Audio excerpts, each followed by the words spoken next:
बिस्मिल्लाहिर्रहमानिर्रहीम। अस्सलाम वालेकुम डियर स्टूडेंट, मैं हूं मोहम्मद अरशद और आज का जो हमारा लेक्चर है that is the very very important topic application of Gauss's law. सबसे पहले मैं आपको ये बता दूं कि इसकी एप्लीकेशन के थ्रू हम किस चीज़ को कैलकुलेट कर सकते हैं, that is the only electric intensity. अब हमारे माइंड में ये क्वेश्चन आता है कि इलेक्ट्रिक इंटेंसिटी किसी पॉइंट पर कैलकुलेट करने के लिए हमारे पास फार्मूला होता है E is equal to 1/4 pi epsilon naught Q over R का स्क्वायर। स्टूडेंट ये वाला फार्मूला हम अप्लाई करते हैं कि जब हमारे पास कोई सोर्स चार्ज हो और किसी पॉइंट के ऊपर, ये पॉइंट अगर P है और इससे डिस्टेंस अगर R है, तो इस डिस्टेंस R के ऊपर P पॉइंट के ऊपर इलेक्ट्रिक इंटेंसिटी को कैलकुलेट करने के लिए हम फार्मूला इस्तेमाल करते हैं, जो कि इलेक्ट्रिक इंटेंसिटी इससे हम कैलकुलेट कर सकते हैं। लेकिन इससे अलावा जब दो चार्जेस हों जिसको हम डाइपोल कहते हैं, किसी स्फेरिकल सरफेस हो उसकी वजह से हमने इलेक्ट्रिक इंटेंसिटी कैलकुलेट करनी हो, किसी शीट की वजह से, किसी शीट के ऊपर चार्ज की डिस्ट्रीब्यूशन है उससे किसी डिस्टेंस के ऊपर अगर हमने इलेक्ट्रिक इंटेंसिटी कैलकुलेट करनी हो, मतलब यह है कि डिफरेंट सिचुएशन में अगर हमने इलेक्ट्रिक इंटेंसिटी कैलकुलेट करनी हो तब हम यूज करते हैं इलेक्ट्रिक फील्ड के अंदर किसी पॉइंट के ऊपर इलेक्ट्रिक इंटेंसिटी कैलकुलेट करने के लिए गाउसेस लॉ। इसी तरह से ये तो इलेक्ट्रिक फील्ड है, अगर हम मैग्नेटिक फील्ड के अंदर हम किसी पॉइंट के ऊपर मैग्नेटिक इंटेंसिटी अगर हमने कैलकुलेट करनी हो तो वहां पर हम यूज करेंगे एम्पेयर्स लॉ को। तो सबसे पहले मैं आपको ये बताऊंगा कि अगर हमने इसकी एप्लीकेशन को स्टडी करना है तो उसके लिए कुछ स्टेप्स हैं, वो स्टेप्स हम सबसे पहले स्टडी करते हैं।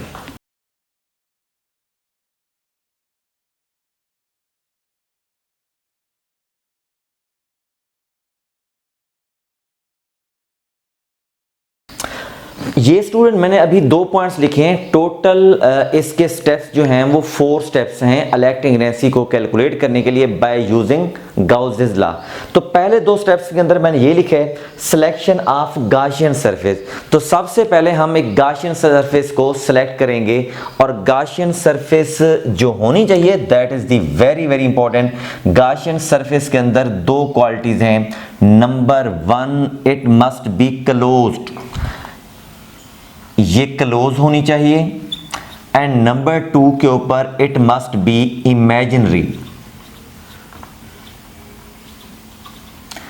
क्लोज होनी चाहिए, इमेजिनरी होनी चाहिए। इमेजिनरी का मतलब ये है कि इसकी रियल वे में कोई एग्जिस्टेंस नहीं होती, जस्ट हम इसको इमेजिन करते हैं। क्लोज का स्टूडेंट मीनिंग ये है कि अगर उसकी शेप रेक्टेंगुलर बॉक्स जैसी हो सकती है, एक स्फीयर जैसी हो सकती है और एक सिलेंड्रिकल शेप हो सकती है, मतलब यह है कि उसकी सरफेस जो है वो क्लोज्ड हो, नंबर 2 के ऊपर इमेजिनरी हो। और नंबर 2 स्टेप हमारा ये होगा कि उस गॉसियन सरफेस के अंदर चार्जेस कितने हैं, वो डिपेंड करेगा उसकी सरफेस चार्ज डेंसिटी के ऊपर। सरफेस चार्ज डेंसिटी हमें ये बताती है कि चार्जेस की डिस्ट्रीब्यूशन कैसी है, चार्ज बहुत ज़्यादा आपस में क्लोज्ड हैं या गैप के ऊपर हैं। ये सरफेस चार्ज डेंसिटी की बात हम डिस्कस करेंगे इसकी एप्लीकेशन के अंदर। अब नेक्स्ट पॉइंट की तरफ आते हैं।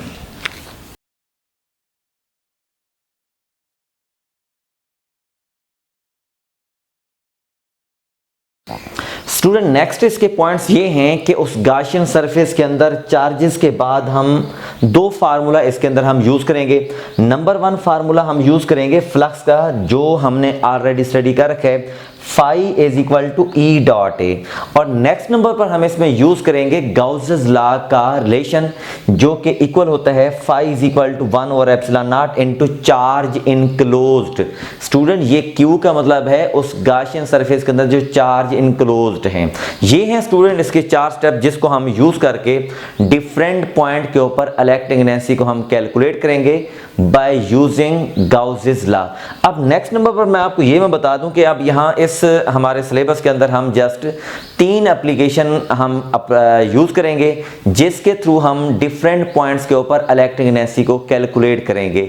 और उस एप्लीकेशन के अंदर, तीनों एप्लीकेशन के अंदर हमने इस फार्मूलाज और इस फार्मूलाज को हम आपस में कंपेयर करेंगे। कंपेयर करने के बाद हम उसमें से कैलकुलेट करेंगे इलेक्ट्रिक एनर्जी, जो डिफरेंट सिचुएशन में इलेक्ट्रिक एनर्जी की वैल्यू डिफरेंट आने वाली है। चलें जी, हम स्टार्ट करते हैं इसकी पहली एप्लीकेशन।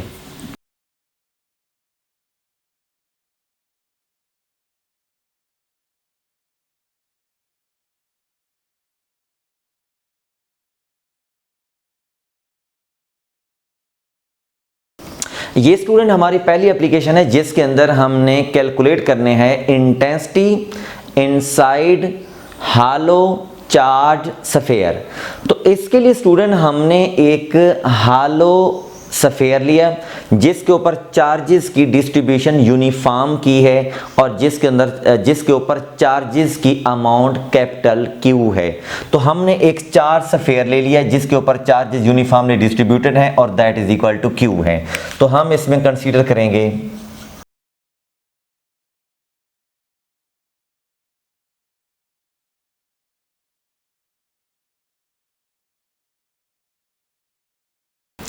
एंड नेक्स्ट नंबर पर हमें यह कहा गया है कि इंटेंसिटी कैलकुलेट करनी है इनसाइड दी चार्ज स्फीयर। तो उसके लिए स्टूडेंट वेरी इंपॉर्टेंट पॉइंट ये होता है कि जिस पॉइंट के ऊपर हमने इलेक्ट्रिक एनर्जी कैलकुलेट करनी है तो उस पॉइंट के थ्रू हमें पास करनी पड़ती है गॉसियन सरफेस। गॉसियन सरफेस के बारे में हमने ये कहा हुआ है कि वो क्लोज होती है और इमेजिनरी होती है। ये आपको एक शक्ल से, शेप से आपको एक सर्कल नजर आ रहा होगा। This is not a circle, this is a sphere. ये स्फीयर है, likely to be a football जैसे होती है उसी तरह का ये स्फीयर है। अब हमने इलेक्ट्रिक एनर्जी कैलकुलेट करनी है इनसाइड। अगर हम लेट्स सपोज एक पॉइंट ले लेते हैं, ये वाला पॉइंट जो इनसाइड हमें कहा गया है, इस पॉइंट के ऊपर हमने इलेक्ट्रिक एनर्जी की वैल्यू को कैलकुलेट करना है।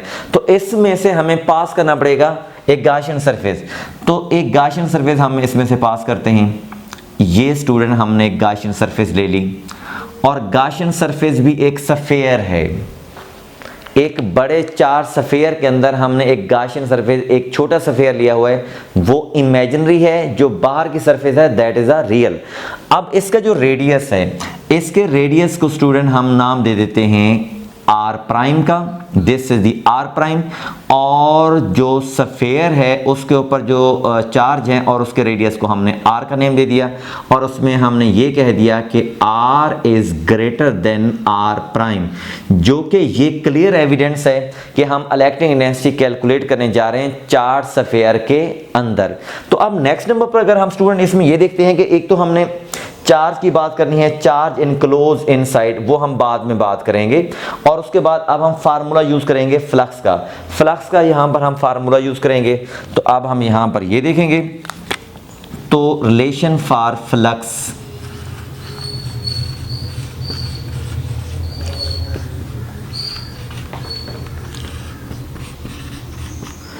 वो है जी phi is equal to E dot A, vector form में यूज करेंगे। अब नेक्स्ट नंबर पर स्टूडेंट हम इसमें यूज करेंगे गॉसेस लॉ। गॉसेस लॉ का फार्मूला है phi is equal to 1 over epsilon not into charge enclosed. Applying